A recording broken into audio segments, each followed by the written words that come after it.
Hello, I'm Waqar Rizvi, and this is Scope. Now, as of course we're all observing what's happening in the occupied territories in Palestine, there is obviously this huge aspect of how the rest of the world is reacting, and more so, and more specifically, those countries that are allied with Israel, such as the United States, Canada, the UK, etc. A lot of them have released fairly muted statements, but then even within those countries, we do have certain voices that are speaking up a bit louder. So, for example, we have Democrats in the United States, some of them at least, a significant enough number of them that in fact have for a while now, even before this latest bout of violence, have been asking for a proper study and proper research into the U.S. aid to Israel and the way it is used. At the same time, we also have, though, decisions by some of those allied countries to Israel to walk away from, for example, racism conferences, anti-racism conferences such as Durban 4, saying that those conferences are essentially platforms that are anti-Israel and bring up Israel and criticize Israel in an unfair fashion. Now, those aspects are not necessarily directly connected with what is happening currently on the ground in the occupied territories. Nevertheless, one would imagine that all of the above does influence how those countries view what is currently happening across the occupied territories, be it the Israeli strikes on Gaza or what's happened at Al-Aqsa in the Al-Jarrah neighborhood of Jerusalem, etc.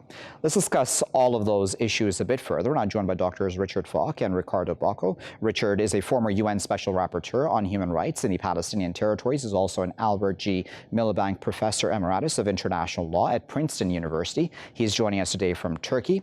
Riccardo is a professor of political sociology at the Graduate Institute of Geneva, and he is joining us today from Switzerland. Riccardo and Richard, thank you both for taking your time out of your busy schedules to join us today. Richard, I'd like to start with you. How much of the Western policy making towards Israel plays into how exactly we're seeing them react to this current bout of violence? Speculative matter, but I think the U.S. policy is very instrumental in setting limits or removing limits from what Israel feels free to do.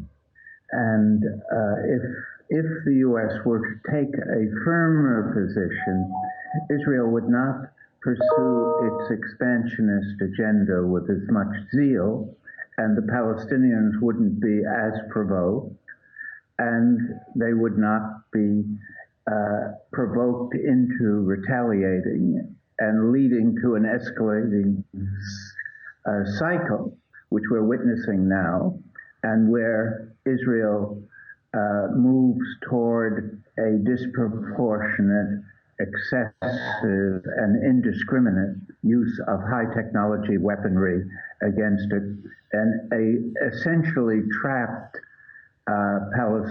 Gazan civilian population.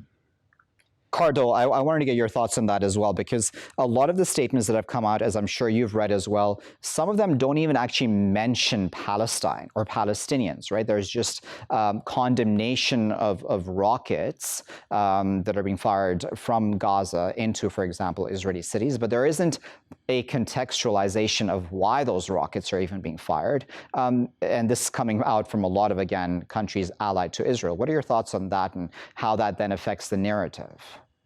I fully agree, as well as with what Dr. Falk just mentioned, because when Biden said yesterday night that Israel has the right to defend itself from the rockets, is not because the morning before the Hamas leader woke up and said, what do we do today? Well, let's launch some rockets into Israel. No, the question is very clear. There were a number of factors who triggered all the escalation.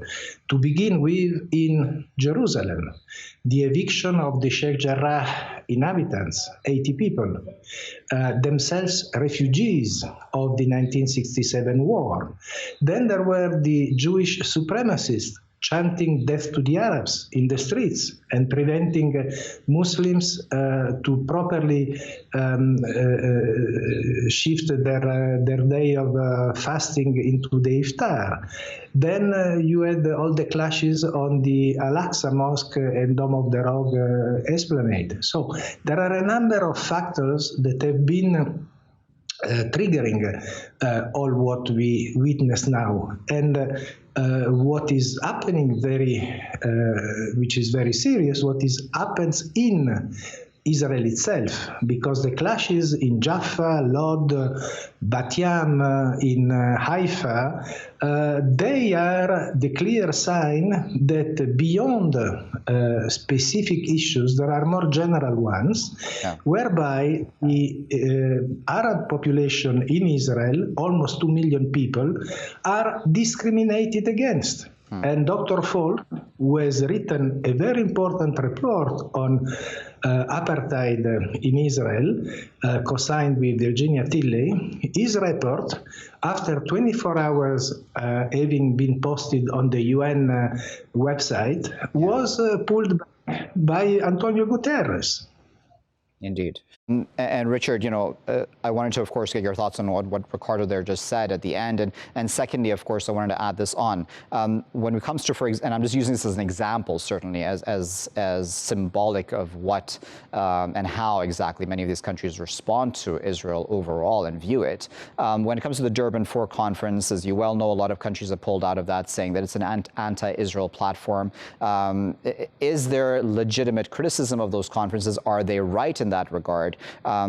Wouldn't being around the table and then, speaking about the Israeli point of view be more worthy than just walking away from these conferences? Well, first of all, I think that a conference of that sort cannot avoid being anti-Israeli if it deals in an honest way with the issues on its agenda, because Israel is acting toward its Palestinian residents and toward the Palestinians in the occupied territory in a manner that violates fundamental principles of the racial equality as well as international humanitarian law, the Fourth Geneva Convention.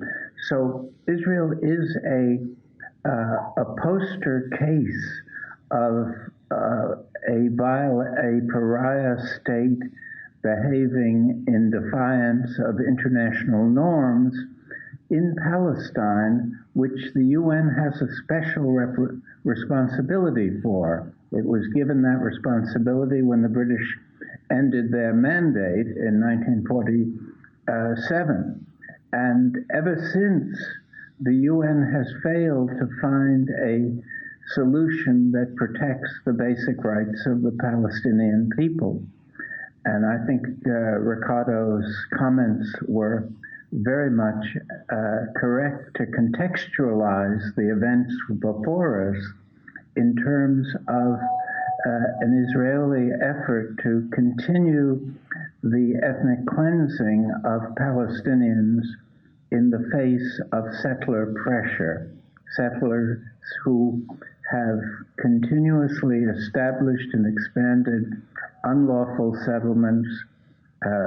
By reference, their unlawfulness can be clearly seen by reference to Article 49, Paragraph 6 of the Fourth Geneva Convention. It's been condemned even by the EU and earlier by the United States. But there's a sense that geopolitics takes over, and when geopolitics takes over, international law is marginalized or ignored. Indeed. I wanted to get your thoughts on, those who are allied to Israel, right? So I wanted to hone in on the United States for a moment, just as an example again. And of course, I wanted to get your thoughts on Durban 4 and that anti-racism conference also. But when it comes to these Democrats, for example, in the United States, who are trying to now link or try to better study, if I may use that phrase then, U.S. military aid or U.S. aid overall to Israel. Do you think the Europeans are also possibly reviewing their various forms of help that they provide, be it just political cover, to Israel as well? If we look at the military aid, the U.S. give $4 billion a year of military aid to Israel, by the way. But behind the military aid, be it in the U.S. or in Europe, you have a very powerful actor, which are the military-industrial complex. Be it in UK, be it in Israel, France, and they are making money by selling weapons, not only to Israel, more largely to the Gulf states, Saudi Arabia, etc., etc. But what is specific to the case of Israel-Palestine is actually that Israel can test on the real field a number of weapons that are built, constructed, and specified. Just take what is going on now with the Iron Dome. The Iron Dome is the typical example of a very costly engine to protect the Israeli population from the rockets sent from Gaza. But you know how much it cost one missile of Iron Dome? $40,000 each missile is a huge cost. Now, the military-industrial complex behind the industry of drones, of the weaponry, of missiles, whatever, are the real winners of this kind of conflict. And they can hope to increase their sales exactly because these weapons are tested. And Gaza is a real testing ground, unluckily for the Gaza population.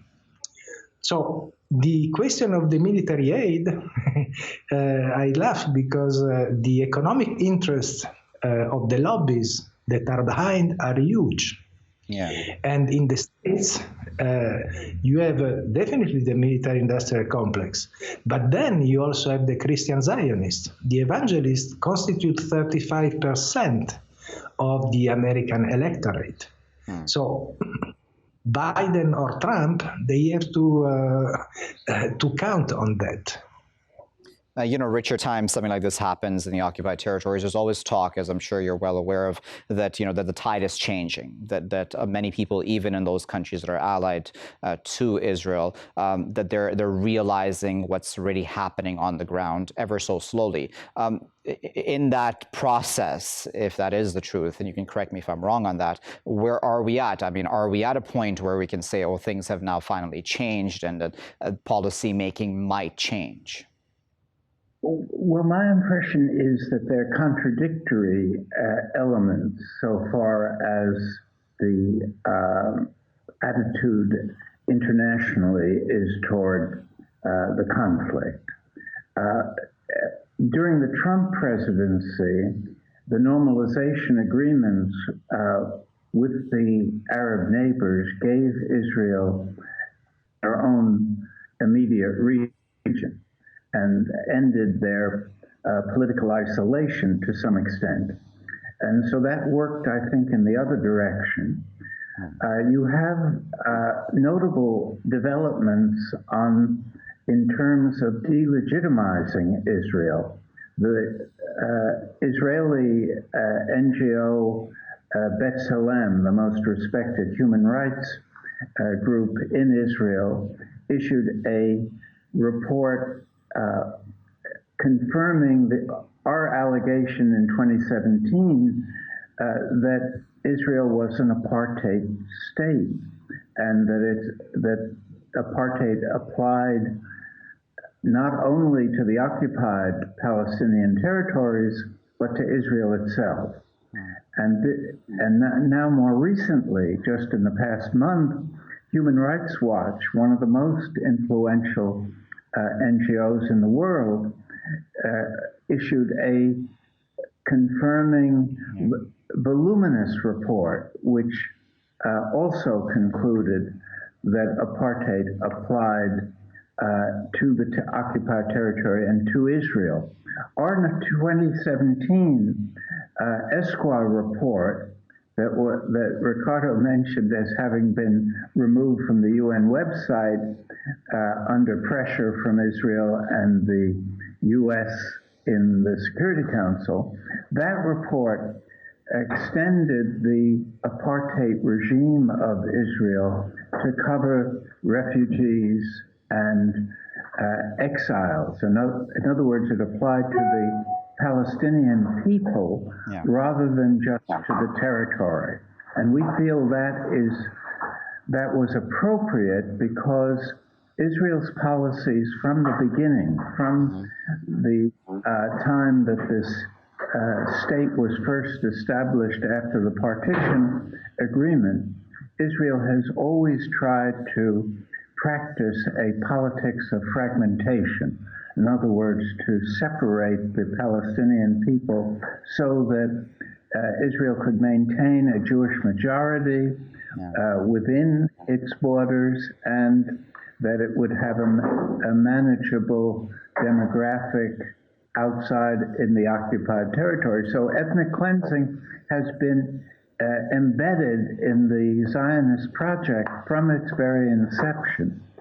And we think that is extremely important if we are ever to get a sustainable peace that acknowledges Palestinian basic rights.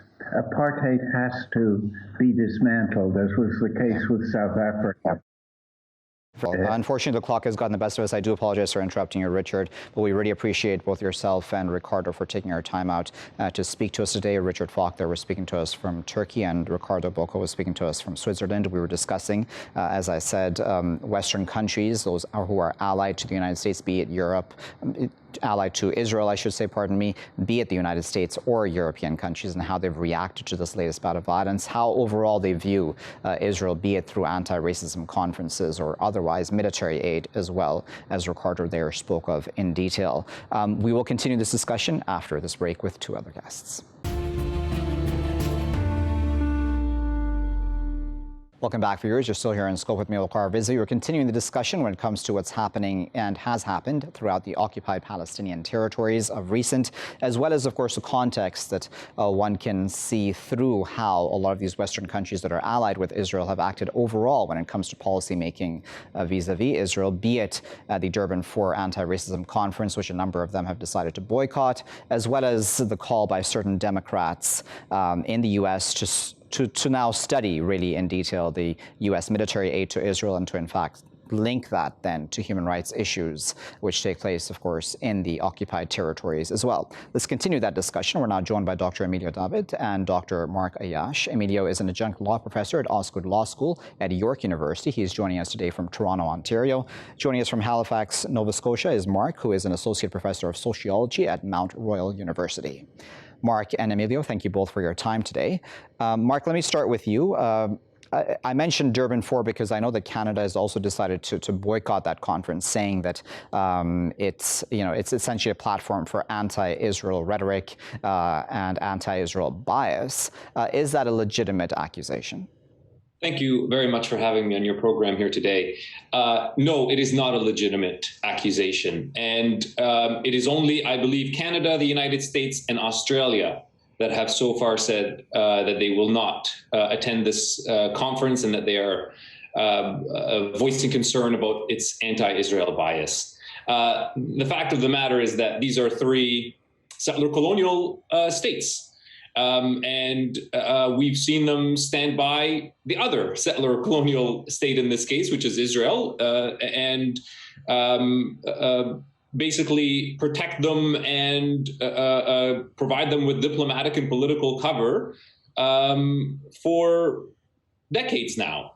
The idea that critiques of the Israeli state and of Israeli settler colonialism constitutes anti-Semitism is a very weak argument that does no basis in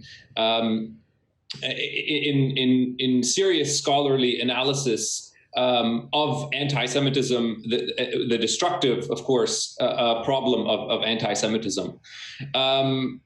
So Canada's position on this matter, along with the United States, along with Australia, and I would say pretty much all of Europe and North America, is not really about their concern with anti-Semitism. It is not about their concern with some kind of structural bias against Israel. Their concern is their strategic alliance with Israel. And that is the ultimate foundation of the relationship between Israel and these European and North American countries, is their decades-long strategic alliance.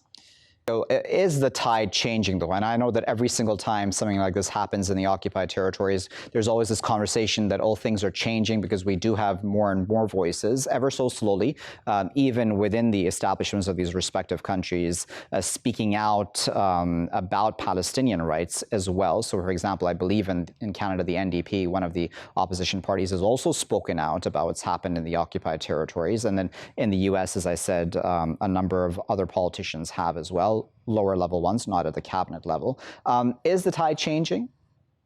First of all, thank you for having me. Yeah, I think everything shows that the tide is changing.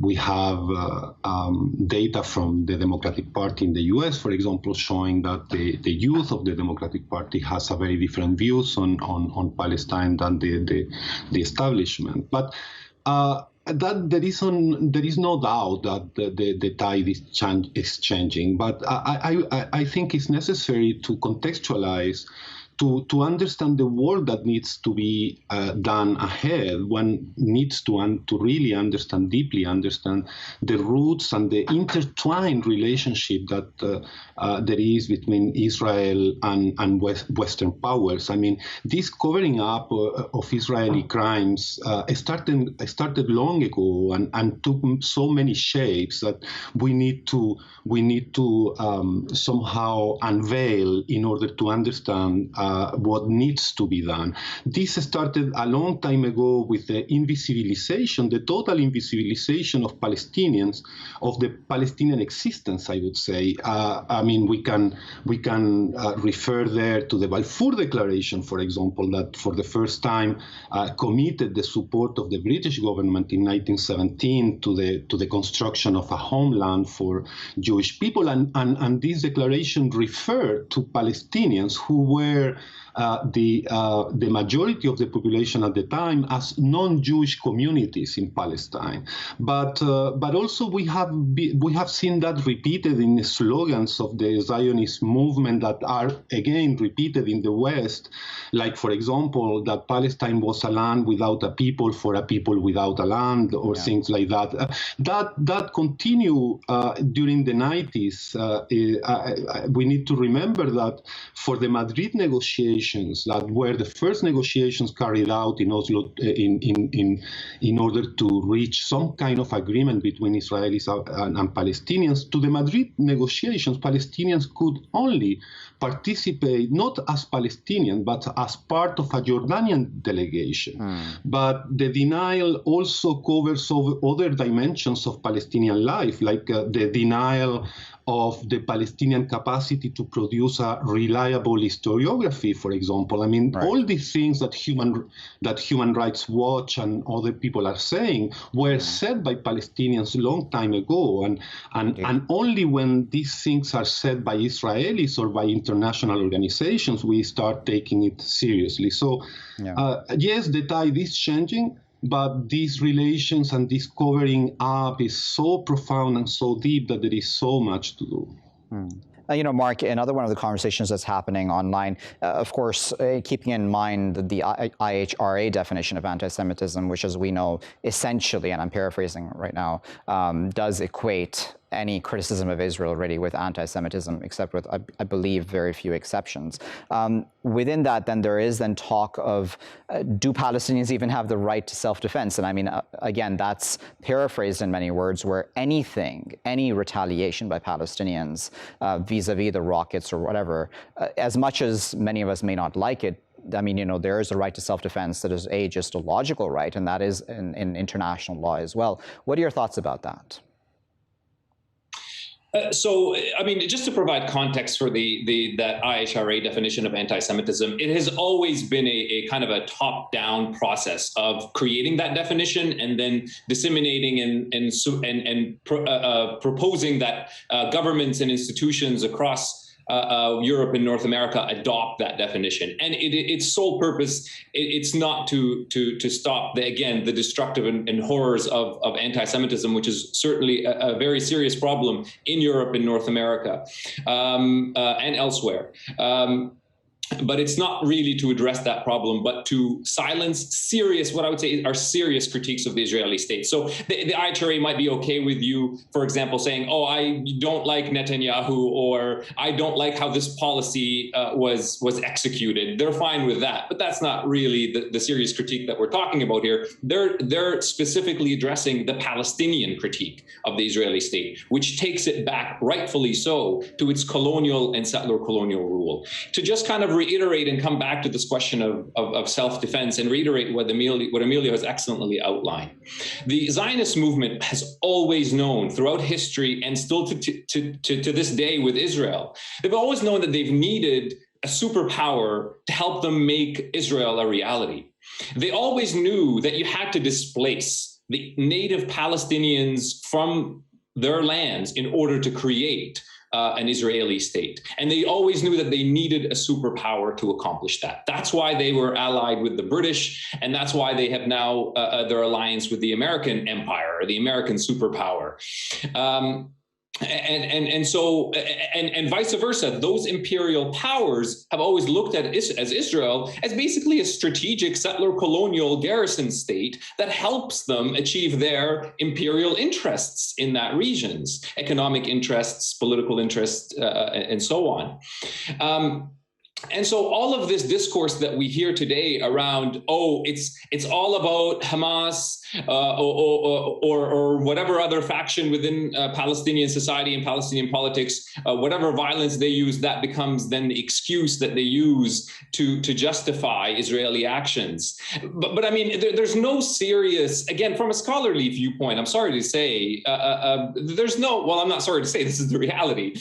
There's no actual basis for these kinds of claims. Here are people who are trying to justify enormous, massive structures of state violence by pointing out the violence of the colonized, of the oppressed, that can't hold a candle to the violences committed by those states. As Muhammad al-Kurd said in an interview a day or two ago, who is the US or anybody in Europe and North America to tell Palestinians how they can and can't defend themselves? The number of people and lives destroyed by the American state alone dwarfs anything that any state has ever done in history. Mark, I'm going to interrupt you. I do sincerely apologize. We're quickly running out of time, so I wanted to give Emilio the last word, if you allow me. Emilio, we have about a minute and a half left. I wanted to get your thoughts as well on the right to self-defense and just the way that the narrative, as Mark there mentioned, this is not a new phenomenon,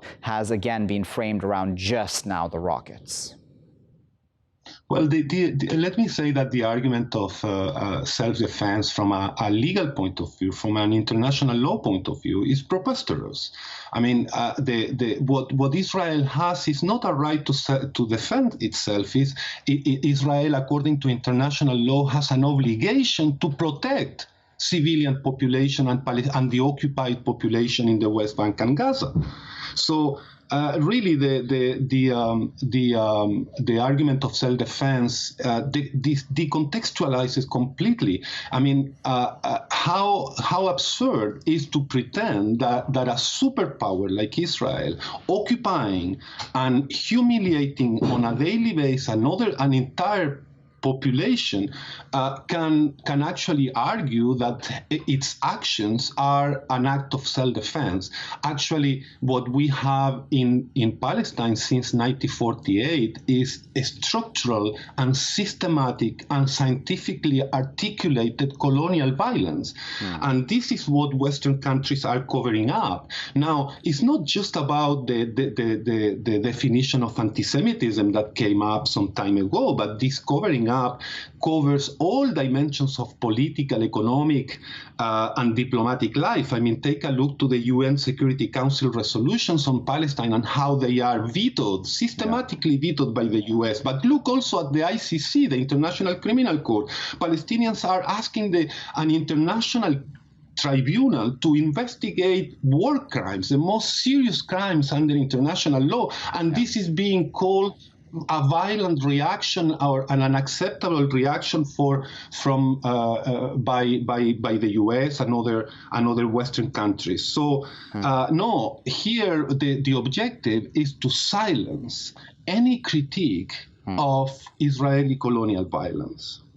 We'll have to leave it there at that, but we really appreciate both Emilio and Mark for their time and their insight today. We're speaking to us respectively from Toronto and Halifax. We were discussing there, as we discussed with Richard Falk and Riccardo Bocco in the first half of this discussion as well, the Western countries and or better probably put allied countries to Israel and their role in how, the current tensions that have played out across the Palestinian territories have been framed and spoken of, and secondly, their role in all of this from way before this fact and before this latest bout of violence.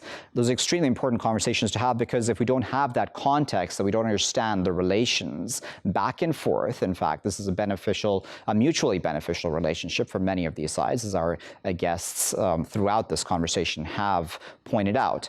So it's very important for lawmakers, officials, activists, and others within those countries to properly look at this situation and then to act upon it in a fashion which befits, of course, Palestinian human rights, etc. I'll be back with my final segment after this break.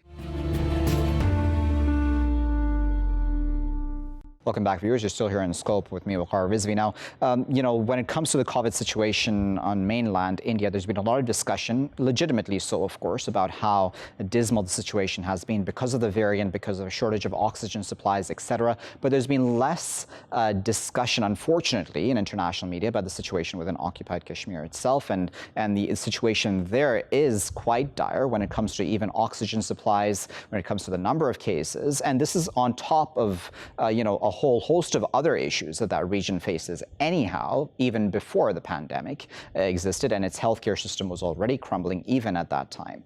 So to discuss this further and to highlight that issue a bit further, we're now joined by Gowhar Geelani, who is a journalist. He's also author of Kashmir, Rage and Reason, and he's joining us today from Srinagar. Gowhar, thank you for taking your time out to join us today.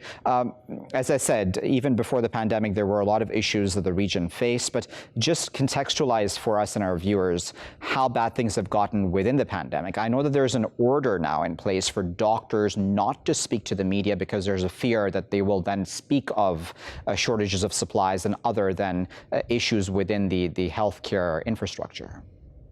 The case with the doctors has always been like, during a pandemic of this sort, the doctors and health professionals take a back seat, and the bureaucrats, take the front seat. They are on the driver's seat to control the narrative about the pandemic. And not only this order that you alluded to, but also, yesterday only, many doctors gave personal accounts of the ordeal, how they were beaten while they were on, their duty to attend to the emergencies. One resident doctor told me that he did not even want to come on record because he thought that his job would come in danger and he could lose his job if he spoke how he was beaten. But he said that the trauma will stay with him for the rest of his life.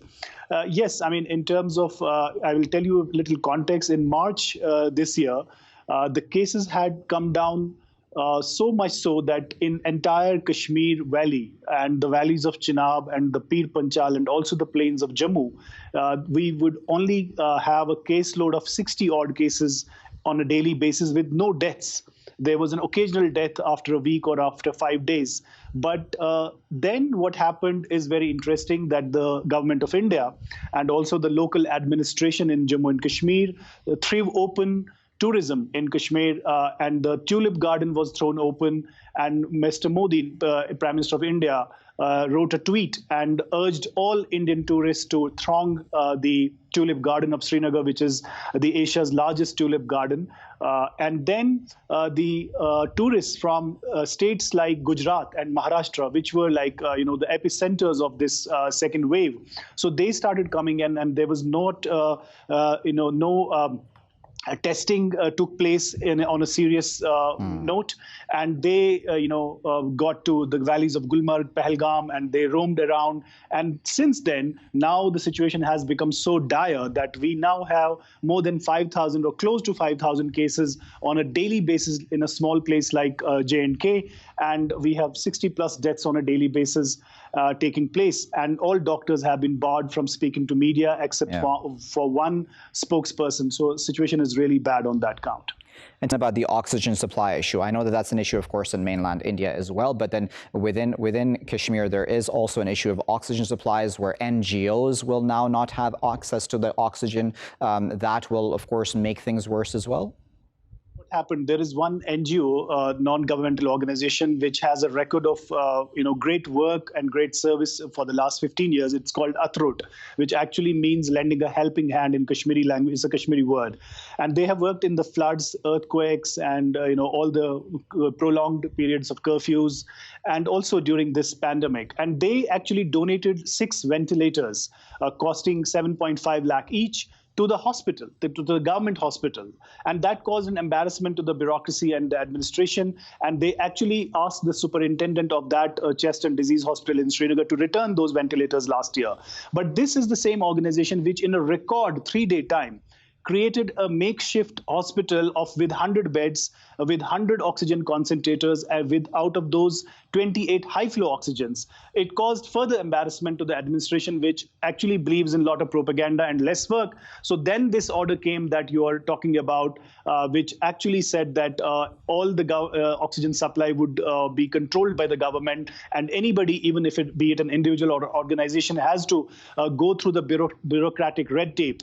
And that has caused a lot of pain. And we, in such a big population with 80 lakh people only in the Kashmir Valley, we have less than 100 ventilators in all the hospitals, which are government hospitals. So now the situation is such that doctors tell us privately how bad the situation is, but they will not come on record for obvious reasons. So then let's look at the macro issue then. I mean, because for everybody who's going through the pandemic, there's always the issue of the economy, balancing things with the economy, et cetera. With the situation as it is right now in Kashmir, then what does that then mean for opening up, so to speak, and to have the economy churning and for people to then be able to live and, be able to feed themselves? It's a very tricky question because it's a subsequent and it's a second lockdown, and maybe third lockdown for us, because after August 2019, when Indian government revoked the semi-autonomous status of Jammu and Kashmir and also took away the statehood, then we were in a kind of curfew and lockdown and digital apartheid for more than 6 months. And when the schools started opening in March last year, the COVID struck, and then we were in COVID lockdown. And when slowly some situations started to assume some kind of semblance of normalcy, so then another second wave struck. So it's a very difficult situation. Now people are beaten on the roadsides. We saw a video which has now gone viral where an ADC, Additional Deputy Commissioner in Baramulla, North Kashmir, actually took stick and started beating women and that became a viral video, and he started kicking men who actually could have gone to buy essentials. So it's a very, very difficult situation. And then just tell us about the the context of social distancing, et cetera, within that region as well, if you can, Gowhar, because I know that in mainland India as well, there's always been the issue of daily wage earners, and if there's lockdowns in major cities, then where those daily wage earners go, et cetera. Is that the same case for occupied Kashmir as well? Well, here people had actually been adopting the COVID appropriate behavior. People were wearing double masks, but it is actually the other way around, because the government and the local administration organized musical concerts which were propagandist in nature.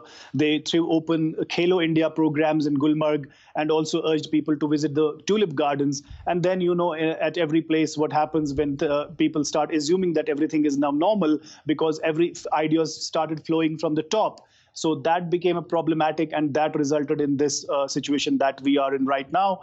And now you are seeing that even the centrist media, which has been very supportive of the Modi government, you would see the cover pages of India Today magazine, which called India a failed state, or the Outlook, which is now with a white page, front page, which has written in red ink, missing. That is, the government of India is missing for the last 7 years. So now even those who were very supportive of, or their owners who were ideologically wedded to the Hindutva idea, have started criticizing the Modi government, apart from the leftist news portals like Wire, Quint, Scroll, etc. But still, there are large sections of Indian media which are still supportive of the Modi government. And it's I don't have an easy answer to your question. So as a final thought then, and I know this is probably a very, very open-ended question, and no one has a crystal ball, but I mean, is the region's healthcare, within reach of being collapsing? I mean, I know there's already talk about it's collapsed already, but I know that that's a very loosely defined term as well. I mean, it depends which area are you talking about. If you are talking about the metropolitan cities in India, then, even in Delhi, you saw the horrific videos and horrific pictures of funeral pyres and all 12 cremation grounds full, the smoke rising from the cremation, platforms and funeral pyres. And then once the foreign aid started coming in, and once the oxygen supply started getting some kind of control and restoration, so things started getting normal in these metropolitan cities. But now the wave has spread to the south of India, where Karnataka has now become a hot spot. And West Bengal is reporting, there was one report that every second person is testing COVID positive. Maharashtra is becoming under little control. But the situation in the rural parts of India, which is the answer to your question actually, because there is huge data denial in BJP-led states like Uttar Pradesh, where Ajay Bisht Aka Yogi Adityanath is controlling, where he has ordered that anyone who will publicly talk about a shortage of oxygen supply, his property or his or her property will be seized. So the draconian laws have been invoked to, sort of hide the bad news. But at the end of the day, you can't hide. It's akin to hiding a dead fish in your kitchen. It will stink anyway. So in rural parts, the situation is very, very bad. But now there is some kind of control in the metropolitan cities. Very well, Gowhar. We'll leave it there at that, but we really appreciate your taking your time out today to provide the proper context for us about the situation there in occupied Kashmir. That was Gowhar Geelani speaking to us from Srinagar. We were discussing, as I said, the situation in occupied Kashmir through this pandemic, and it's been something that's not been majorly highlighted, unfortunately, because of the situation in mainland India and its issues with oxygen supplies, with the new variant that country is dealing with, and the abysmal amounts and exponential growth of deaths and cases within the country itself. And then within the occupied territories, there's been this order now to limit oxygen supplies to NGOs and others, as well as, an attempt to stop doctors from speaking to the media so that people are less aware even about how bad the situation may have become. As Gowhar there said, though, and it's good to hear, of course, that Kashmiris themselves were taking precautions that they were meant to be taking by double masking, etc. Nevertheless, in an occupied territory, one can only imagine that the challenges are several-fold beyond just the very obvious challenges of social distancing, etc. I'll leave it there for now. I've been Waqar Rizvi. Thanks for watching.